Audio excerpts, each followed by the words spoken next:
Hello, everyone. I'm Adam from Rock, Paper, Shotgun, and hope you're all having a good time so far. Next up, we've got Swen Vincke from Larian Studios. He's going to be talking about Divinity Original Sin 2, which I'm sure most of you are aware of, or you wouldn't be here. And a lot of his talk's going to be about dialogue systems, how to make a cooperative role-playing game on a computer, and it's very exciting. So welcome Swen to the stage.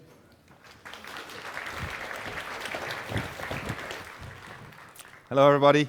My name is Sven, but Adam already mentioned you. So I'll talk about the Original Sin 2 today. I'll start talking for 1 minute about Original Sin 1, which was a top-down turn-based RPG released in 2014. And there's a number of things that we want to take from Original Sin 1 with us to Original Sin 2, so that's why I want to spend some time with it. The first thing which was really cool about Original Sin 1, I think, was that it kind of tried to give you pen and paper-like freedom. And it did this by rewarding you for exploring and experimenting with all of its systems. And systems is something that is very important for us as we're designing Original Sin 2. Second thing, obviously, is the combat. Combat in Original Sin 1 was also very reliant on systems, and we required the player to learn those systems and then start using and abusing them for making progress through the various encounters in the game. And indeed, if you didn't do that, you were brutally slaughtered, which could cause some frustration. But then once you figured it out, you had a lot of fun. And then the third thing which was important about Original Sin 1, for me at least, was the inclusion of the cooperative multiplayer mode. We reckon about 1/3 of our players played the game in cooperative mode, either online or in split screen with the Enhanced Edition, which was released last year, and which also saw the game come to consoles, which proved that you could actually bring a game like Original Sin 2 consoles, because it scored very highly critically, and it did also very well commercially. The Enhanced Edition indeed also saw a whole bunch of additions, basically increased production values and a whole bunch of fixes for stuff that we ruined in Original Sin, the original edition. So then last year we came to Kickstarter and we announced Original Sin 2. And Kickstarter was very successful. It was double as successful as the Kickstarter of Original Sin 1, and so everybody's now asking us, are you making double the game with Original Sin 2? And so our ambition, of course, is to do that. Whether or not we'll succeed, I'll let you judge when you play the game, but at least I can talk today about how we're going to try to achieve that. And the answer, obviously, is going to be by using lots and lots and lots of systems. So I like this image because it illustrates the core vision of Original Sin 2 very well. You see here 5 different races, different genders, and the first thing that you're going to be doing when you're going to be playing Original Sin 2 is that you're going to get to pick your race, and then you're going to get to pick your gender, and then the next thing you're going to do is you're going to pick your origin from one of the prefab origins that are present in the game, or you're going to indeed create your own origin story by saying, this is my profession, this is where I come from, this is how I survived puberty, which is a very important thing in Original Sin 2. And eventually, you are going to select your stats and your starting skills and your looks, etc. But the important thing about this is that we've tried to make a game here that makes all of these things really matter when it comes to the gameplay. And so, a large part of my talk is going to be exactly about how we try to achieve that. So let's have a look at the first example here. Here we are seeing a conversation with a mad geist. Never mind what a mad geist is right now. And before I continue, I have to say all the screenshots that you're seeing are pre-alpha screenshots, so we're still heavy at work on the game, so don't make any final conclusions of what you're seeing here. But there's already quite a lot of stuff that can be seen. So one of the ways that we're letting your origins resonate throughout the entire game is what we call the tags. That's those little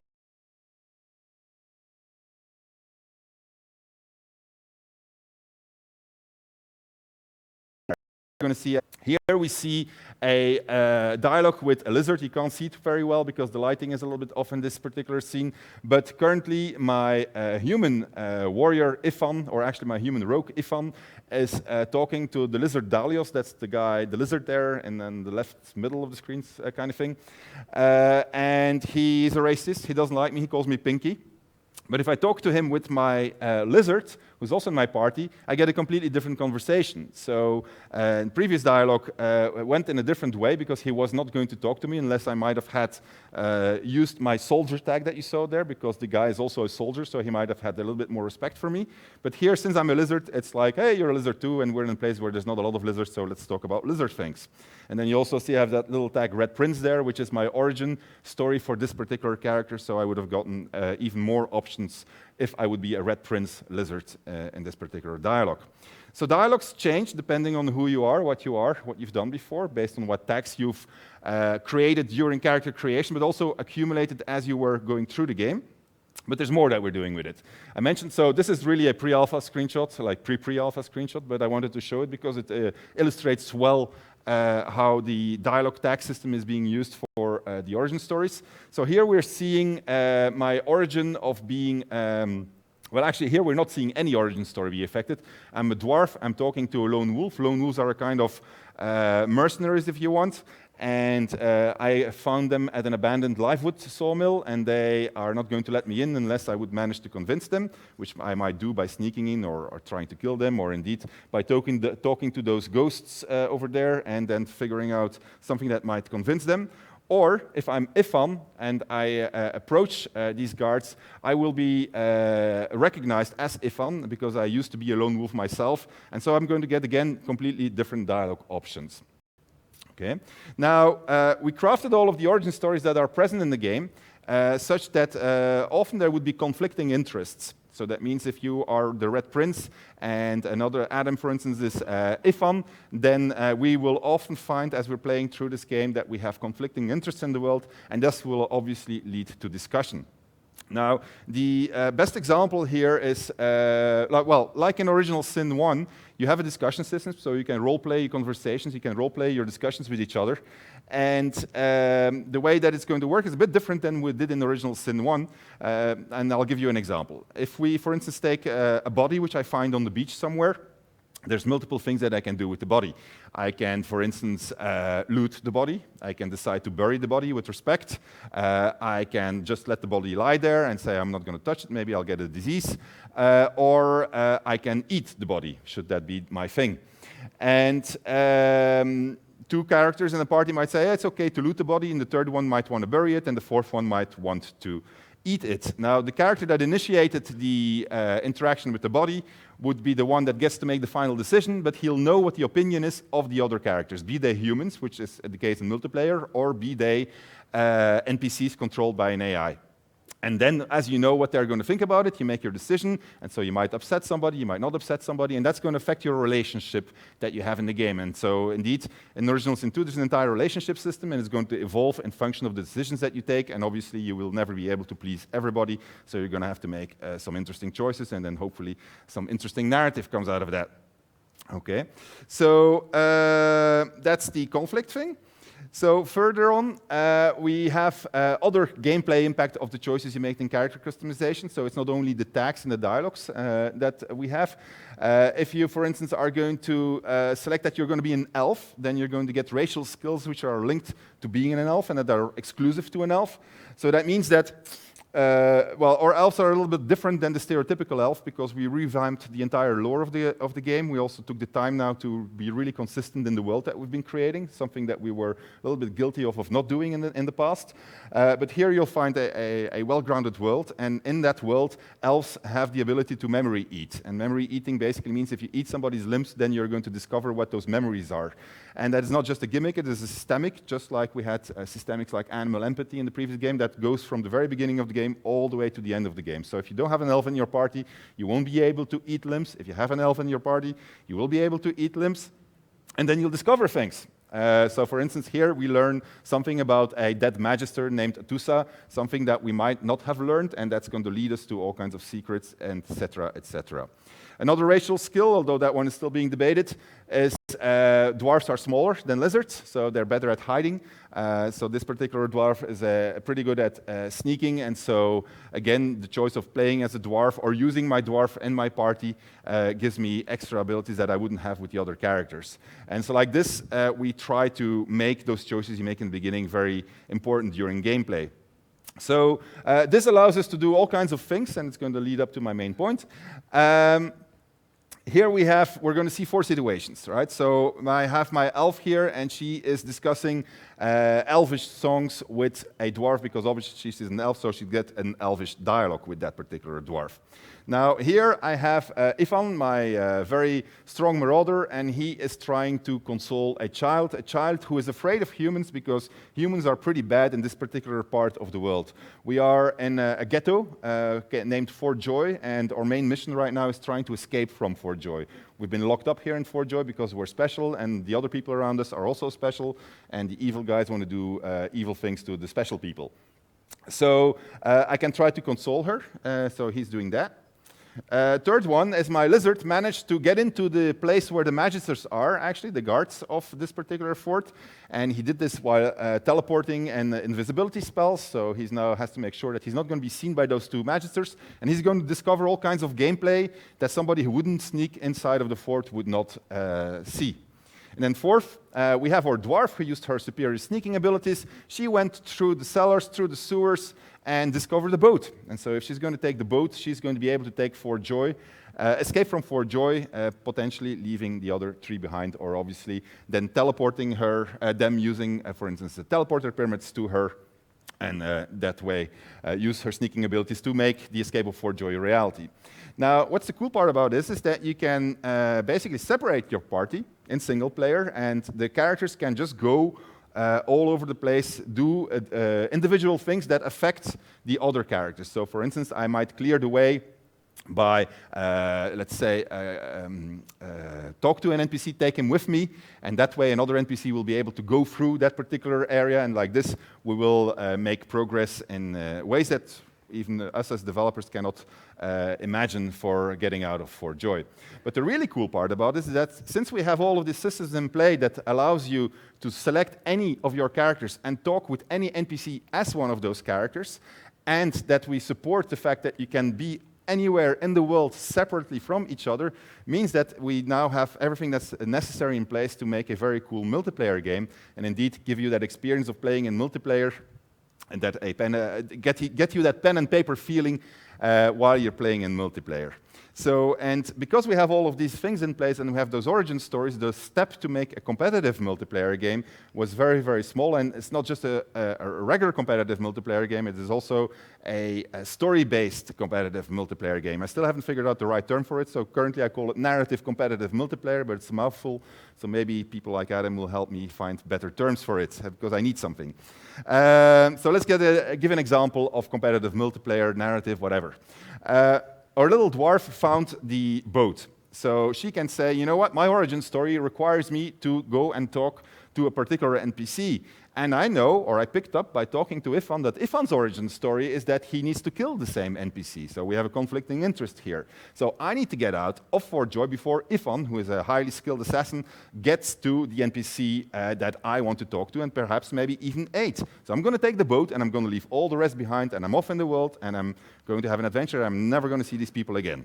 It's possible. I mean, you're perfectly free to do so if should you so choose to play. It's going to be hard because you're going to be all on your own, but it's possible. The elf and the lizard said, you know what, we're not going to go off on our own. We are going to stick together, and we're going to help each other. So they concocted a little scheme, and they found one of the many ways out of Fort Joy is going to be through a sewer. Unfortunately, close to the sewers, there's a guy who practices all kinds of wild practices on human and lizard and elf and dwarf bodies. And so they decide that she's going to attract his attention by charming him, while the lizard is going to go into the mud and or in the sewage and go through the sewers, open the entrance, go to the other side, send his teleporter pyramid so that she can be so that she can escape while she's still in conversation. It's an abusing of a systemic, but it's perfectly okay, and it's a perfectly okay way of getting out of Fort Joy. Meanwhile, poor Ifan, who also needs to get out of Fort Joy, is in trouble because we have a new system in there, which is called security levels. So if guards get alerted because they find, for instance, a dead body somewhere or whatever, security level goes up. They're going to be better at patrolling. So if you're going to be stealing paintings, you'll have to be careful. If they notice that a painting has been stolen, you will have a harder time. So Ifan has a very highly and well-protected Fort Joy left over for him, because there's already 3 sorcerers that escaped from Fort Joy, so he's going to have to use whatever abilities he can have to get out of, or he can find to get out of there. And so he's at the end of his journey, he's going to Phoenix dive on the wooden bridge on the other side from this ledge, which he snuck into, or he murdered his way through. And then he's going to also escape from Fort Joy, but he might be too late to reach that NPC which our dwarf has. That's something that you can be doing in multiplayer, obviously. We don't expect you to be playing in single player against each other, but the cool thing is that because we're putting all that effort in there for supporting the multiplayer, the single player is going to have the benefit of so much choice and so much things to do, and not knowing that what's going to be waiting for him around the corner. And also knowing that depending on which origin story he's going to pick in the very beginning of the game, he's going to get a completely different experience. And that is very much how we try to make you feel that the choices of who you are and how your origins affect you are tangible in your gameplay. So the question is, exactly how far are we taking this? Now, on the left lower side of the screen, you see the 1.5 writer that wrote all of Original Sin. All right, so you can see that the team has been heavily expanded that is working on the narrative and Original Sin 2, and so they're spending a lot more time, and they're backed up by a lot more scripters for each and every single situation to ensure that you have a lot of extra situations or ways of going through a situation. But the gameplay is going to remain that you have to use your systems, abuse the systems, to go from narrative moment to narrative moment and try to figure out what the hell you're supposed to do and then actually go and do it. Now, if you think about it and you start really thinking about, Jesus Christ, how far are they going to take it, and so many permutations, how do they actually do it? How do they make that work? And the secret is really very straightforward. We have a thing, we call it N+2 design. And Original Sin was made on a system called N+1 design. So this is like the evolution of N+1 design. And basically, it says that when you have a situation, you make sure that you have n amount of solutions. Well, like typically 2 would be the minimum, and then you can expand it to 4 if you're making a 4-player game, like for instance, what the maximum amount of players that can play Original Sin 2 together. And then you make sure that you have alternative solutions, in this case at least 2, because you have to assume that the player is capable of destroying anybody or anything that is involved in the entire situation that you've crafted. So if you would have played Original Sin 1, for instance, and you encountered the dog and you had the pet pal ability, then you could talk to the dog, and the dog was going to help you on a particular quest. But then you had to take into account that the other player might pass by, not like the dog, murder the dog, and then you didn't have your quest giver anymore to go back to. And so you had to make sure that the game could still be playable if the players did that, if they found themselves in that solution. And so the way we did it was essentially by ensuring that there was always fallback solutions. And so fallback solutions typically were, if there was a door that was locked and the NPC was going to give you the key to the door. If you did something for the NPC, then we had to cater for the fact that you could pickpocket the NPC because the key was in pockets, and then the quest wouldn't be there anymore. Or you could just kill NPC to take the key, or you could just bash down the door, or you could burn the door, or you could lockpick the door, or you could probably teleport over the door in some cases also, or maybe the door wasn't even closed, who knows. So we do this for every single situation that you encounter in the game. And now we also do this in a way that we take all of the origin tags into account. So that means that we say, well, how would the lizard approach this? How would the elf approach this? What are their racial skills? Can we create some gameplay out of it? And it's a much slower process for sure, but it leads to quite a lot of fun because you get this enormous candy box. You have no clue what all the stuff that we put in there. And you know that when you're going to be playing it, you're just going to go one way through the hopefully interesting world that we are making. I have a couple of examples of this of N+2, but I'm going to skip them because I'm going to run out of time, and I'm under strict instructions not to run over my time. So we'll jump to the next big part of Original Sin 2, which is the combat. Obviously, we're making a world that we want you to feel in like a pen and paper RPG, and a lot of them, combat is very important, and it remains so in Original Sin 2 also. Except that you're going to find encounters that have been evolved, let's call it that way. We took the combat system that we had, and when we look at it, how can we make it better? How can we increase the amount of tactical options? And so the first thing that obviously came to our mind was to start using height. That's why you're seeing those ladders, that you're seeing those platforms. This is from an arena that we've been building to experiment with. So this is probably not even going to be in the game, it's just an experiment. But it does show how we're thinking. So if you're standing on those platforms, you have a much bigger advantage than the guys that are standing at the bottom of the platform. You have a higher range, you'll probably do more damage. We're fooling around still, so I can't give you the exact rules, but it leads to quite a lot of extra dynamics, especially since you have all those teleportation skills that we provide, and there's a few more, like that slug there. He wasn't there originally. I threw him from somewhere, so that was kind of cool. And then you also see that there's these strange things in the fire. That's because that's not regular fire. So Original Sin 1 was a game where interaction with the elements allowed you to, for instance, make it rain, and then you would have a rain puddle, and then you could electrify the rain puddle, and then or you could freeze the rain puddle, then you would have an ice surface. You walked on the ice surface, you would slip. If you would put fire on the ice surface, the ice would melt. If you would put fire again on the water, then it would become a steam cloud. Then you could put electricity on the steam cloud, you get a thunder cloud, etc. So extended on that by, for instance, allowing you to curse surfaces. So if you curse a surface, it changes its nature. Like, for instance, fire becomes necrofire, and that is like, I don't remember what it's called in Game of Thrones, but that fire that sticks on you that you can't get rid of, and if you put more water on it, it becomes worse and worse and worse. So that's what happened here. They cast curse on the fires, it became necrofire. But now if you're going to, for instance, we have another skill which is vaporize. That's going to allow you to make a cloud out of the fire surface, so you're going to get a fire cloud, but obviously this is going to be a cursed fire cloud. And then you can start doing things to that cursed fire cloud, and so you get an entire new truckload of permutations that you can discover and you can do cool things with. And I'm sure that when you're going to be playing Original Sin 2, you'll see that, there's quite a lot of fun to be had. Add to that a whole bunch of new skill schools. We have the polymorph skill school, obviously. It's one that's going to give you a big advantage, because since you have those racial skills, and if you would polymorph yourself, for instance, from an elf into a dwarf, you're going to get the dwarf racial skills, and then you're going to be able to use them to your advantage. And mind you, when you polymorph yourself, since we have the tag system, that means that you're going to be talking like a dwarf when you talk to somebody. So suddenly your conversation is going to change. And so that is a feature that is currently being tried out. I hope it's going to stay, because I really enjoy it. But it obviously adds a little bit of extra complexity, so I hopefully we'll maintain it. But what I wanted to say is that you see all those systems are starting to intertwine with each other, and they're creating essentially what you get when you play with a pen and paper game, and you're looking at the rules and say, how can I abuse this rule to my advantage? So it's combat. Okay, so I already mentioned this, so I'm not going to spend a lot of time on it, but we are trying to make a more and more mature and consistent world. In the vein of systems, we call all of these systems together our rule set, so we're expanding the rule set with a couple of extra other things that are already announced, so that's why I'm mentioning them here. We have skill crafting. Skill crafting is the combining of skills together. So for instance, if I'm going to create Midnight Oil, which is a cast a surface of oil, together with rain, I'm going to get oil rain.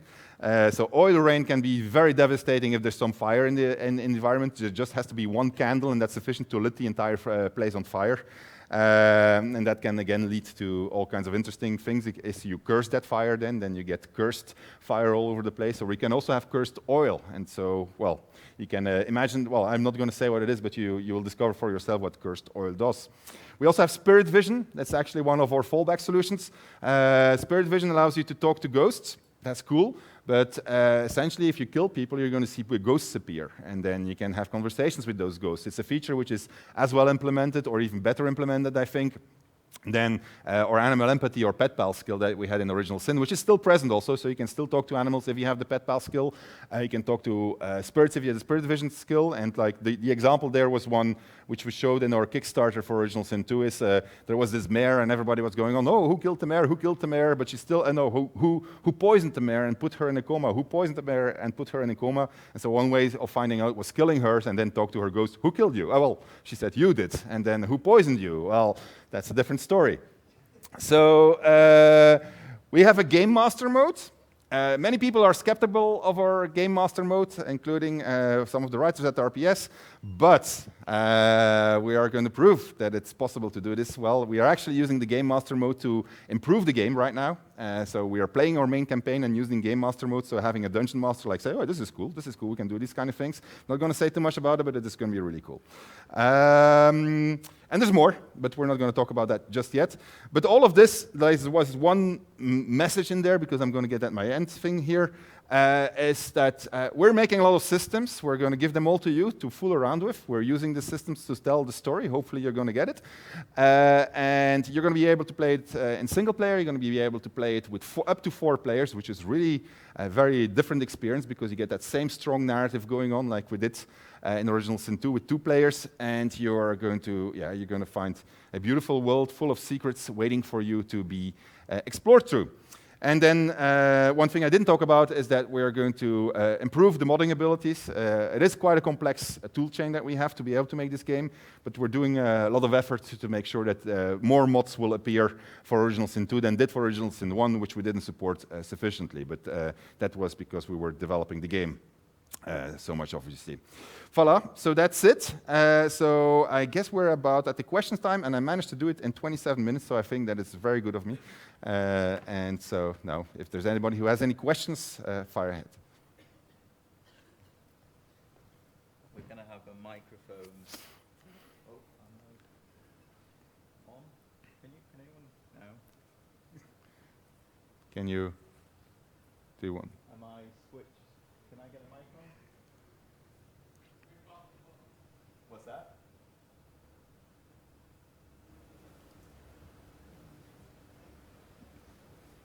Do I need?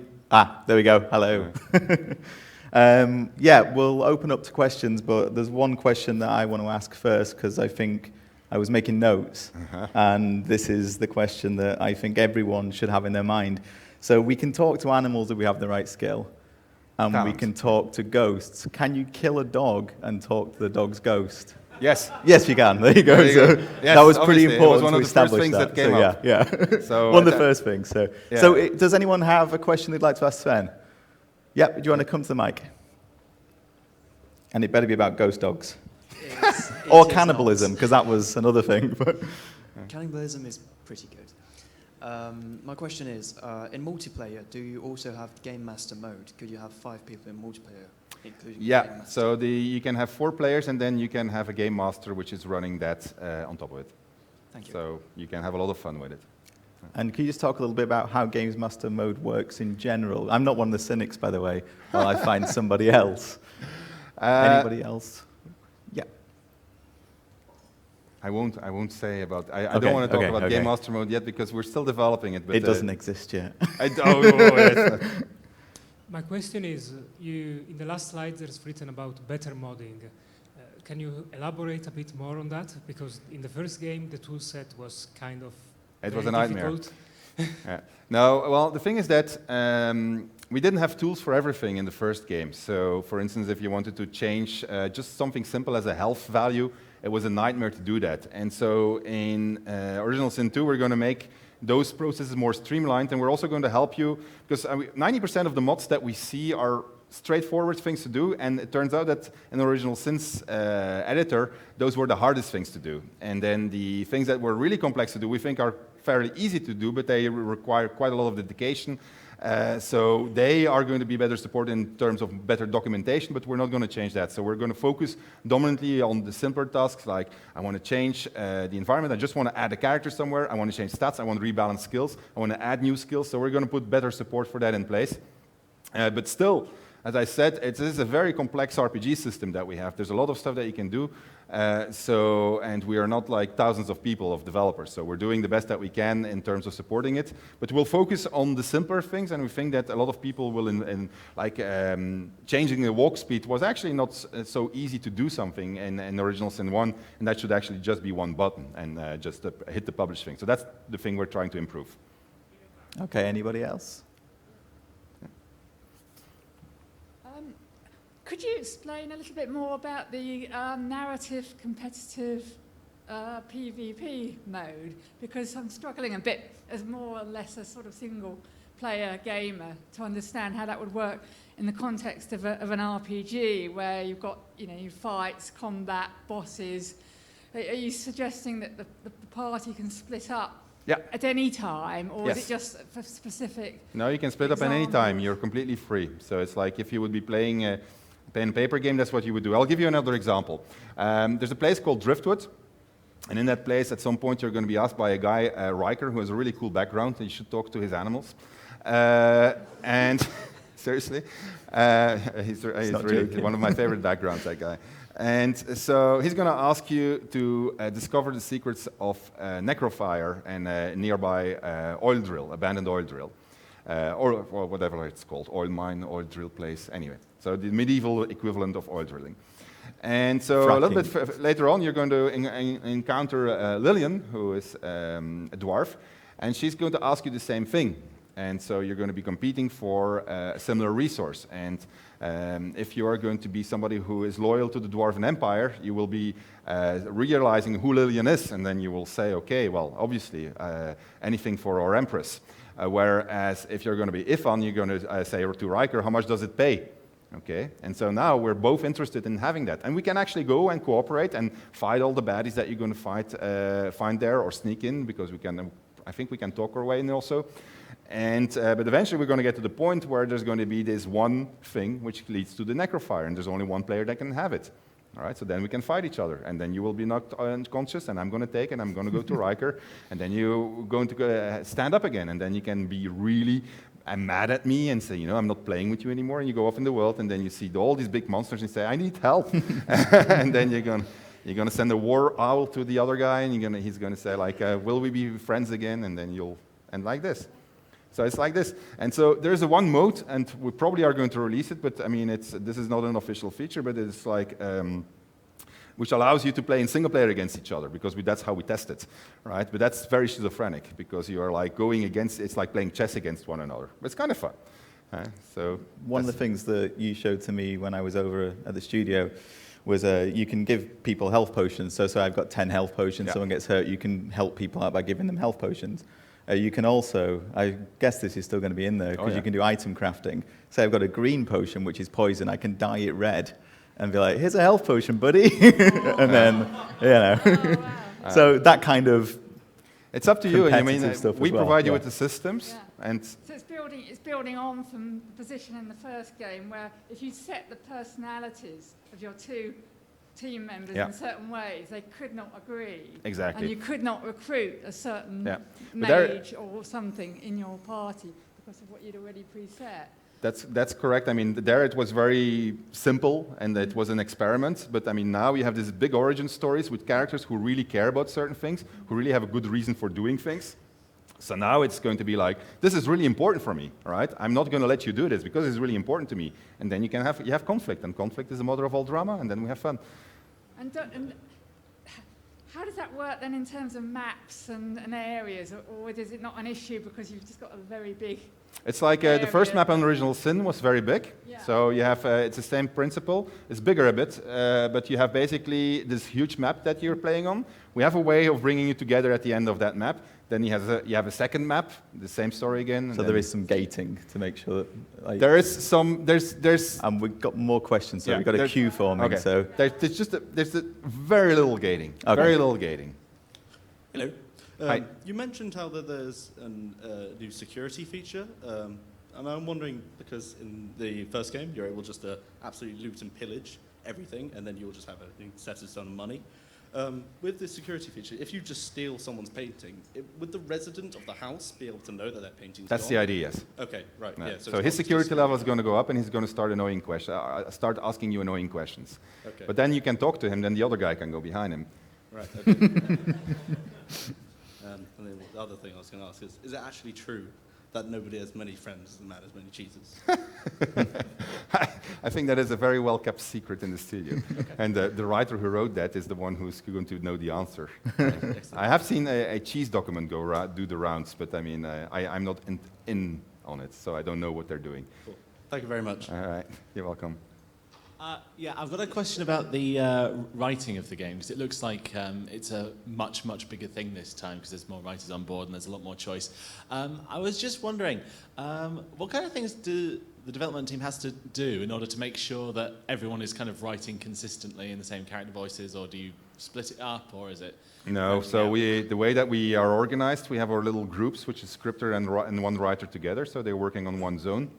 And then we have regular review meetings where we look at it, and we basically keep on nagging and nagging and nagging until it's the writing. The writing has also changed. It's much more conversation style than it used to be in the past. It was lore dump, question, question, question. Now you're going to discover, well, you saw it in the examples, there's much more conversation going on.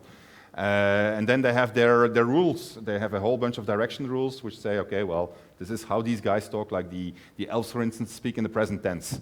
Right, so they don't know the concept of history, so they all speak in the present tense, which is kind of funny if you think about the memory eating.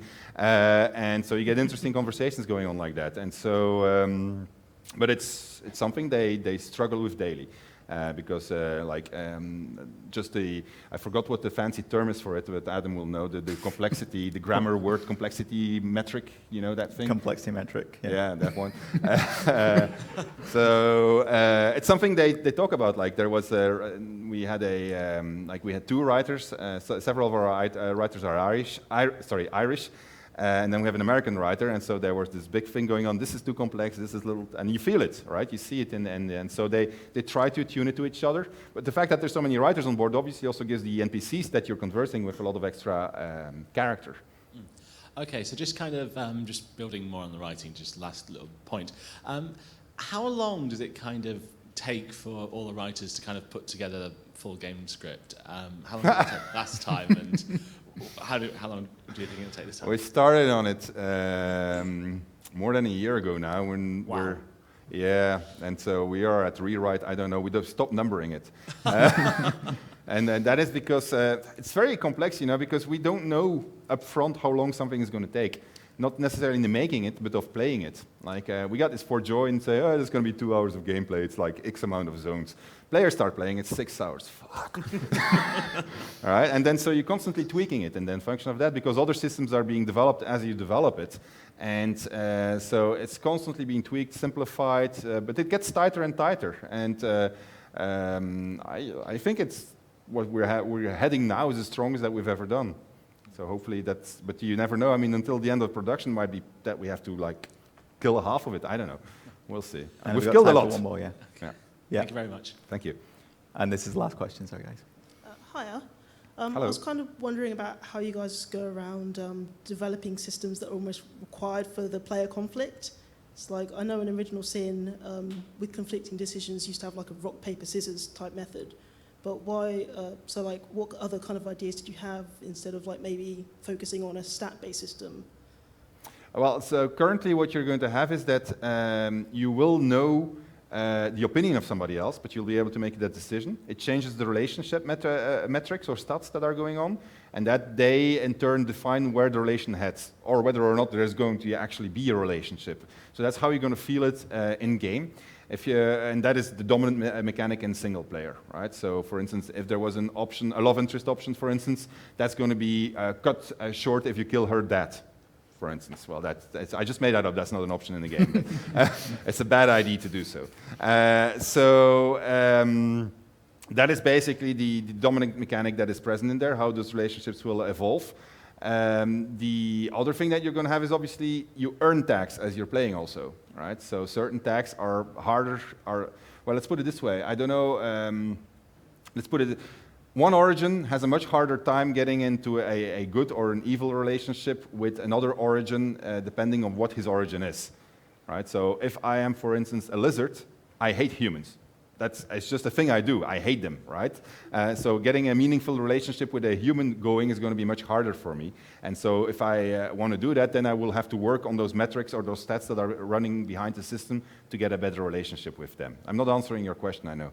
I still find it very interesting. It's all right. Yeah, it's just because we want to be able to talk about the game a little bit more until it releases, so we don't want to give away everything right now.